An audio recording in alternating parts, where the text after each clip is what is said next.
Olá, estamos iniciando mais um programa Conhecendo o Ministério Público. O Supremo Tribunal Federal decidiu admitir que um réu condenado na segunda instância da Justiça comece a cumprir pena de prisão, ainda que esteja recorrendo aos tribunais superiores. Até então, réus podiam recorrer em liberdade ao STJ ou ao STF.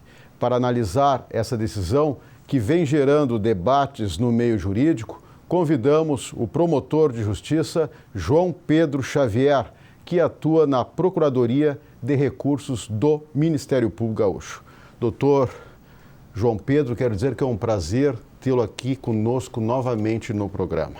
Como o senhor recebe essa decisão, tendo em vista que desde 2009 condenados poderiam em liberdade, aguardar as decisões dos recursos aos tribunais superiores? Satisfação retornar, Marco, a esse programa que é tão importante para esclarecer a comunidade interessada nesses temas, né? E essa decisão do Supremo talvez tenha sido a mais importante decisão da Corte Suprema nos últimos tempos, em tema de direito penal e processo penal. O que se dá para dizer? A gente recebe saudando a decisão, né, e com muita expectativa de que ela ponha fim, sim, a uma série de distorções que existe na sistemática penal brasileira.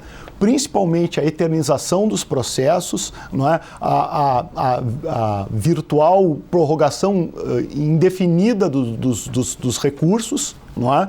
E o descrédito, um sentimento de impunidade, punições que demoram a acontecer e que perdem a razão de existir. Essa decisão foi saudada pelo Procurador-Geral da República, o Rodrigo Janot, foi saudada por todos os procuradores gerais dos Ministérios Públicos do Estado, aqui o Ministério Público do Estado do Rio Grande do Sul, o Dr. Marcelo Dornelles saudou positivamente, magistrados, a Magistratura Federal, a JUF, se manifestou publicamente favoravelmente a esta decisão, o magistrado Sérgio Moro, conhecido, também saudou, respeitando aqueles que ficaram vencidos na Corte Suprema. Então, de um modo geral, a comunidade jurídica recebeu muito bem. Claro que isto contrariou determinados interesses e houve reações, e já era esperado. Mas, de uma forma geral, o Ministério Público, a magistratura receberam muito bem esta decisão. Pois nessa seara que eu gostaria de entrar com o senhor, porque realmente há muitas críticas. Muitos juristas entendem que a medida ela é inconstitucional, porque fere a presunção da inocência, porque não se esgota, digamos assim, todos os recursos, ou seja, o trânsito em julgado dos processos. Esse é o argumento principal, não é? A questão de que feriria o princípio, o chamado princípio da presunção de inocência. Na verdade, é mais adequado falar em princípio da presunção de não culpabilidade, porque a Constituição diz que ninguém será considerado culpado antes do trânsito em julgado da sentença condenatória.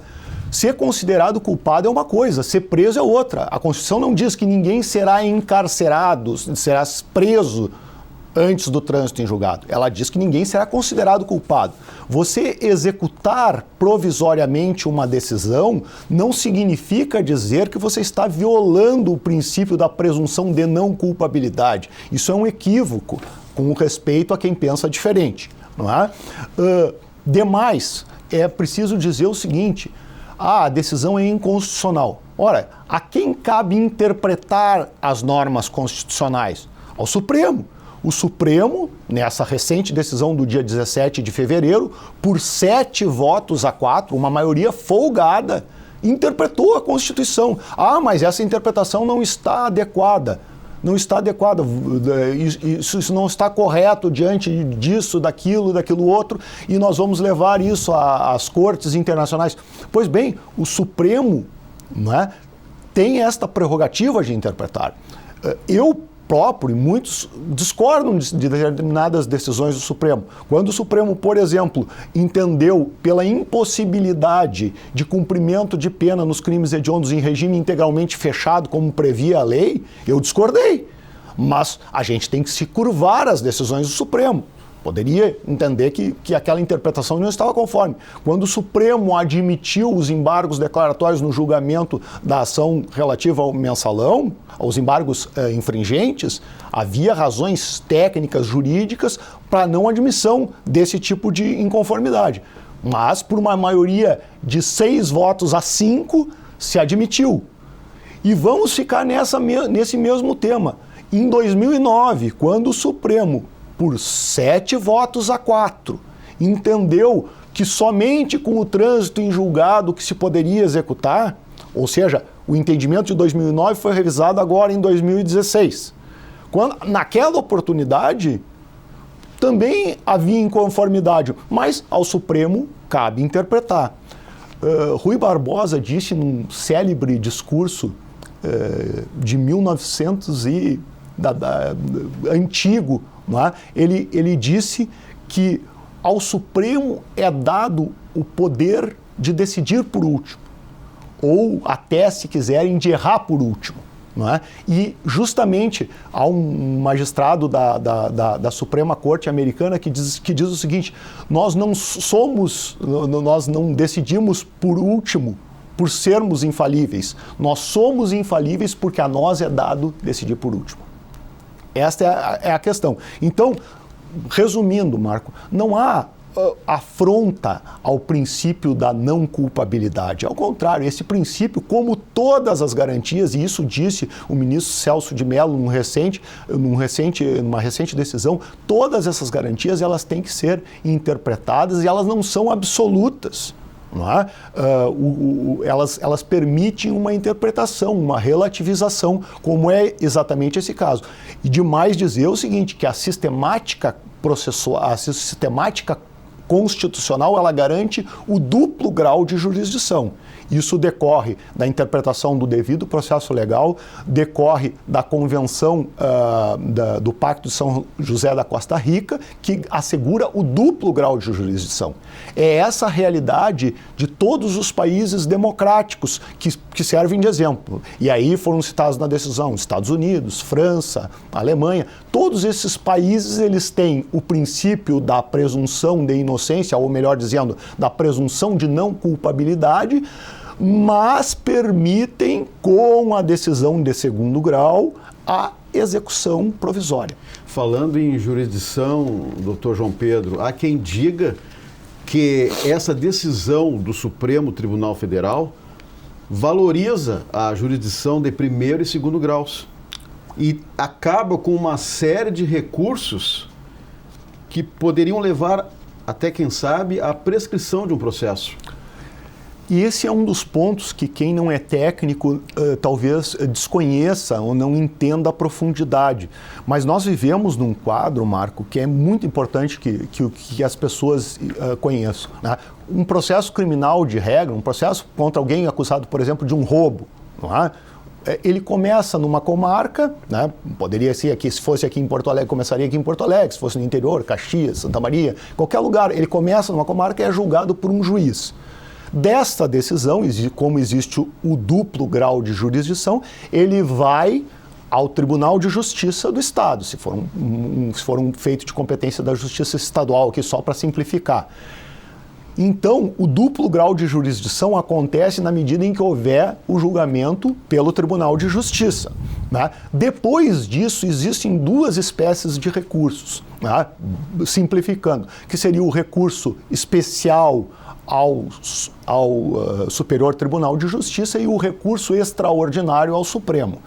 Estes recursos ao Supremo Tribunal Federal e ao Superior Tribunal de Justiça, eles não discutem mais matéria de fato, eles não discutem prova.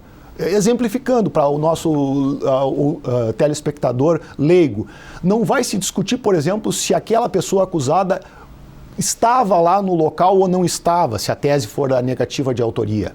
O que vai se discutir é se existe naquele processo alguma ofensa a um dispositivo da lei federal, o Código Penal, o Código de Processo Penal, né? Ou a dispositivo da Constituição. E existe uma série de filtros. Ou seja, os tribunais superiores, STJ e STF, eles não reexaminam essas matérias. Por isso é que se diz que se pode executar desde logo, por causa que o exame do fato, ele é feito logo na primeira instância e na segunda instância. Depois não se faz mais exame de matéria de fato. Ou seja, aquilo que se deveria dizer foi ou não foi a pessoa, ela estava, aquele fato aconteceu ou não aconteceu, né? Isto já é matéria vencida. A sede adequada para discutir seria na primeira e na segunda instância. E não se discute mais sobre isso. Pois bem, com a possibilidade, qualquer um faz uma petição de recurso especial ou de extraordinário e leva qualquer caso ao Superior Tribunal de Justiça e ao Supremo Tribunal Federal. E isto desvaloriza a jurisdição de primeiro e segundo grau, porque, afinal de contas, se o sujeito é condenado em primeiro grau, ele diz, vou recorrer ao Tribunal de Justiça. Se ali não der, eu vou ao STF, eu vou ao STJ. E isso gera um sentimento de que a primeira e a segunda instância são meros órgãos julgadores de passagem. Eu, afinal, posso levar isso ao Supremo. Em nenhum lugar do mundo se assegura 4 graus de jurisdição, primeira instância, segunda, terceira, que seria, né, então, juiz de primeiro grau, Tribunal de Justiça Estadual, STJ e STF. Isso é um sistema que não pode funcionar. Então, por todas essas razões, é óbvio que vai haver uma valorização dos julgamentos de primeiro e segundo grau. E nota o seguinte, Marco, quem vive numa pequena comunidade e ali acontece um crime, conhece, até por uma vivência, vamos dizer assim, epidérmica da realidade, se comenta nas ruas, se fala, a imprensa noticia. Por exemplo, lá no STJ, talvez, vamos falar de um criminoso conhecido que aqui do Rio Grande do Sul, que já não é mais vivo, Melara. Tá? Lá no Supremo ninguém sabe quem é Melara. No STJ ninguém sabe, mas aqui no Rio Grande do Sul se sabe, ele é conhecido. Então, aquele julgador que está mais próximo, e o ditado aquele aqui vale, né? Quem é da aldeia conhece os caboclos, né? O órgão julgador que está mais próximo da realidade, ele tem, sem dúvida, condições mais adequadas para decidir. E nota uma segunda coisa que também é muito importante, ele está próximo temporalmente ao fato e geograficamente. Além de estar geograficamente na mesma comunidade ou na comunidade próxima, ele está próximo no tempo do fato. Às vezes os recursos demoram muito e passados 10 anos, que é o tempo que se chega um recurso no STJ, aquilo ali parece que carece de sentido, se esqueceu do que aconteceu. Só para exemplificar o que nós estamos falando, doutor João Xavier, eu quero lembrar o caso do jornalista Pimenta Neves, que ele só foi preso depois de 11 anos de ter assassinado a sua companheira em São Paulo. Esse é um exemplo que talvez a memória dos nossos telespectadores se avive diante disso. Se não me falha a memória, esse crime é de 2000, de agosto de 2000, não é? Houve julgamento, ele foi condenado e em 2006, ou seja, vamos aí botar 6 anos depois, não é? Ele foi condenado em primeiro grau e o recurso subiu, foi julgado 6 anos depois pelo Tribunal de Justiça de São Paulo. A pena que tinha ficado foi reduzida, né? Ficou parece que em 18 anos de reclusão. Pois bem, isso 6 anos após. Ele recorreu ao STJ e esses recursos ao Superior Tribunal de Justiça e ao Supremo, eles não têm efeito suspensivo. A lei não assegura que a condenação está suspensa. Né?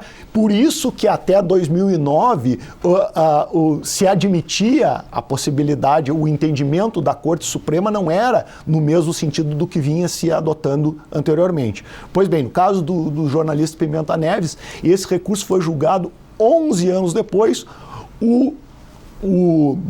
da data do crime, e onde o Supremo reduziu, o Superior Tribunal de Justiça reduziu a pena, se não me falha a memória, para 15 anos, mas ainda assim uma pena elevada, e aí determinou o recolhimento. Veja que a comunidade imagina o seguinte: se a resposta a um crime ela se dá num prazo curto, num prazo razoável, né, o sentimento, qual é a função da pena?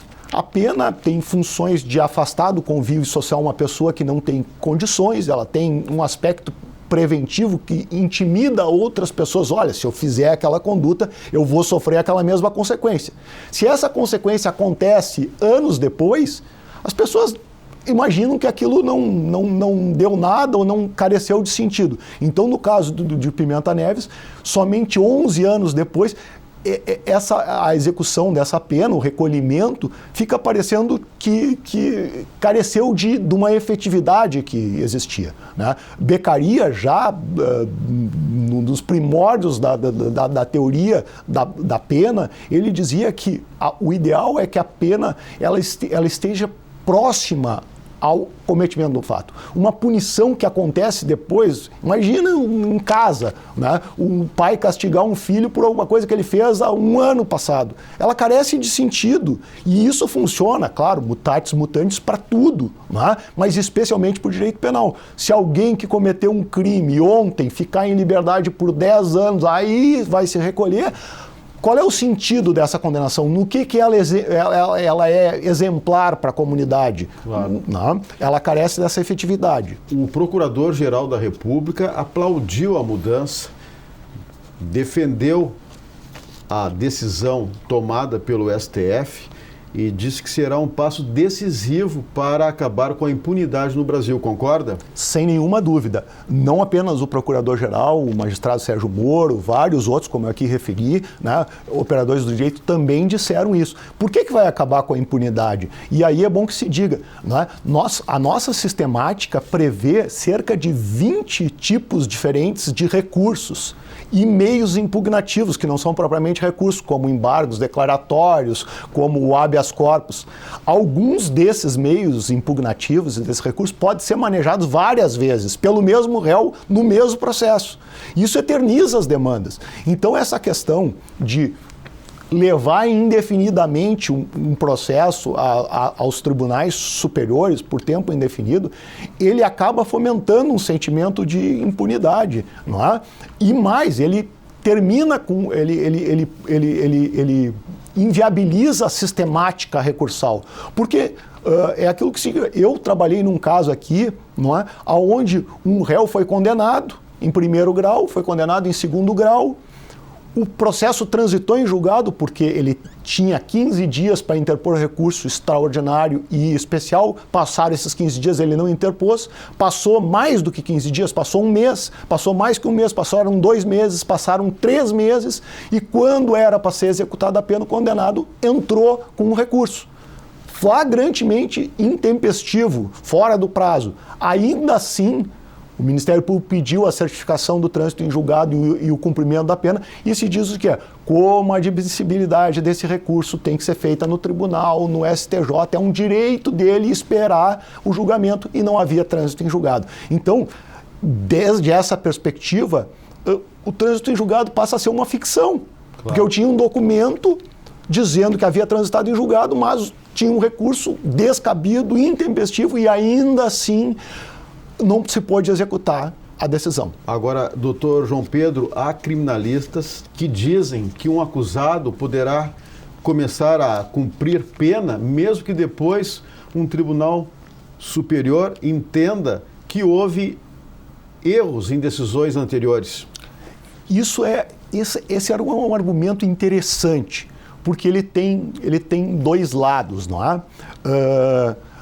É sempre falada a possibilidade do erro judiciário. Então, se ouve falar representantes da Ordem dos Advogados do Brasil dizendo, por exemplo, que o índice de reforma de decisões seria de 25% pelos tribunais superiores, né? Que as decisões condenatórias seriam reformadas em um percentual de 25%, e alguns dizem que quase 1/3 das decisões são reformadas.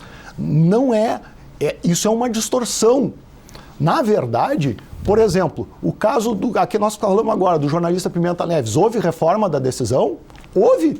A pena, que era de 18, baixou para 15. Mas no que isso impacta na condenação?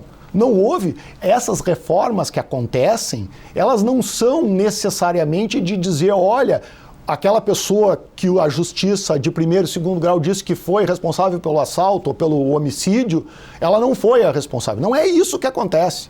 O que acontece, como os tribunais superiores, eles não decidem sobre fatos e sim sobre matéria de direito constitucional ou infraconstitucional, o que acontece é reconhecimento de nulidades, reconhecimento de prescrição, e aí o próprio recurso, o manejo de recursos, né, é que enseja isso, ou seja, o sistema engendrou uma maneira, né, o desvirtuamento do sistema recursal. E olhe bem, não se quer acabar com os recursos vão continuar. O problema é o mau uso, o abuso dos recursos. Né? Então, se fala que vai ter erro, poderia haver uma possibilidade. Esse índice de reformas de decisão não chega a 3%. E, de uma certa maneira, como a jurisdição é uma atividade humana, ela está sujeita a equívoco como toda atividade humana. A atividade médica está sujeita a erro, da engenharia. Nós convivemos com erro em todas as hipóteses. E eu pergunto o seguinte: se esse condenado, em primeiro e segundo grau, por um crime de homicídio, de roubo, ele interpõe um recurso manifestamente descabido, mas não transitou em julgado, leva lá, ele fica solto. Aí ele mata uma pessoa num latrocínio. E aí, a sociedade convive com isso? Porque aquela pessoa que foi assassinada, os familiares daquela pessoa tinham direito à segurança pública. Como é que os que defendem que existe erro, eles aceitam conviver com esse tipo de erro? E aqui, em Porto Alegre, nos últimos, no estado do Rio Grande do Sul, nos últimos dias, a imprensa tem noticiado uma série de crimes que são de condenados que estão no semiaberto, que estão aguardando julgamento de recurso. Então eu pergunto, nós podemos conviver com esse erro, mas não podemos conviver com outro. Então o sistema tem que conviver com isso e ponderar qual é o valor que prepondera. Uma coisa que eu não posso deixar de lhe perguntar, doutor João Pedro, o senhor entende que com essa decisão recente do STF poderá haver pedidos de prisões imediatas de réus que aguardam decisões em liberdade? Sem dúvida, não apenas poderá, como já começou a acontecer. Né? Nós temos casos emblemáticos aí, em São Paulo, o caso aquele do Gil Rugai, onde o juízo da vara do júri de São Paulo decretou a prisão, né? Estando pendente recurso. Nós tivemos, nas próprias cortes superiores, nós tivemos um incidente na terceira sessão, onde a ministra Nancy Andrighi sugeriu a aplicação, né, desse entendimento com o recolhimento de um magistrado processado naquela corte por venda de decisões judiciais criminalmente. Ela sugeriu a aplicação, houve um pedido de vista, isso ainda vai ser decidido, e de ontem para hoje, veja como o tema é recente e como o programa ele justamente aborda questões muito atuais, né? De ontem para hoje, o ministro Rogério Schetti Cruz, do Superior Tribunal de Justiça, da sexta turma, ele proferiu uma decisão em relação ao acusado que foi ex-vice-governador do Distrito Federal e ex-deputado distrital, não é? Ele proferiu uma decisão determinando o recolhimento imediato. Né? Então, respondendo objetivamente à tua pergunta, sim, já começaram a acontecer. Há registros de casos dessa natureza em São Paulo, há registros de casos dessa natureza na Paraíba, há vários registros da aplicação desse novo entendimento. Em que medida isso vai acontecer? Quais são os requisitos? Certamente, essa decisão do Supremo que alterou o entendimento, ela não tem efeito erga omnes, ou seja, para todos os processos. O que vai acontecer? Vai ser a jurisprudência, vai balizar daí quais são os casos que vai caber, em que hipóteses, com quais requisitos, mas certamente já começou sim a ser aplicado esse entendimento. Esse caso que o senhor citou, Gil Rugai, Aconteceu em São Paulo e ele foi condenado a mais de 30 anos por ter matado os pais. Mas para encerrar, o senhor tem um minutinho, doutor João Pedro, suas considerações finais. Importantíssima a decisão do Supremo. Nós, operadores do direito, devemos nos debruçar, e eu recomendo a leitura desse julgado do ministro Schietti, né, desse voto que já está publicado, no recurso especial 1484-415, é uma aula sobre o tema. Né? Qualquer estudante de direito, qualquer leigo pode ler, que é uma leitura muito interessante e muito bem fundamentada. E nós temos que tratar isso com responsabilidade, mas sempre atentos ao fato de que o direito, ele não é algo abstrato, ele serve para regular uma comunidade viva que tem problemas, que tem mazelas, e o que o Supremo decidiu, Marco, é que do jeito que estava não era mais possível continuar. Não é? Há um desvirtuamento completo da sistemática penal, as punições que acontecem tempos depois, anos depois, elas carecem de sentido e de efetividade, fomentam a impunidade e levam à descrença na justiça. Em boa hora, o Supremo alterou esse entendimento. Então, é essa a mensagem, e convidar a todos que continuem estudando o tema. Esse é um tema que tem que ser tratado também com responsabilidade por nós, operadores do direito, porque ele mexe com valores fundamentais, como a liberdade, como a segurança, como o direito das pessoas a uma convivência pacífica no meio social. Então, esse tema, de agora para diante, certamente vai haver outros programas sobre isso, mas eu quero te cumprimentar pela escolha dessa pauta e, como sempre, o programa enfrentando temas atuais que despertam o interesse de todos. Ok, muito obrigado. Promotor de Justiça João Pedro Xavier, que atua na Procuradoria de Recursos do Ministério Público Gaúcho. Mais uma vez, eu agradeço a sua participação no programa, a sua gentileza em aceitar o nosso convite. Obrigado e sempre à disposição, Marco. Se você tem críticas, sugestões, mande um e-mail. Mande um e-mail para o endereço eletrônico que está na tela. Lembramos também que esse quadro poderá ser revisto em nosso canal no YouTube. Na próxima semana, voltaremos com mais um assunto de interesse da sociedade no programa Conhecendo o Ministério Público. Até lá!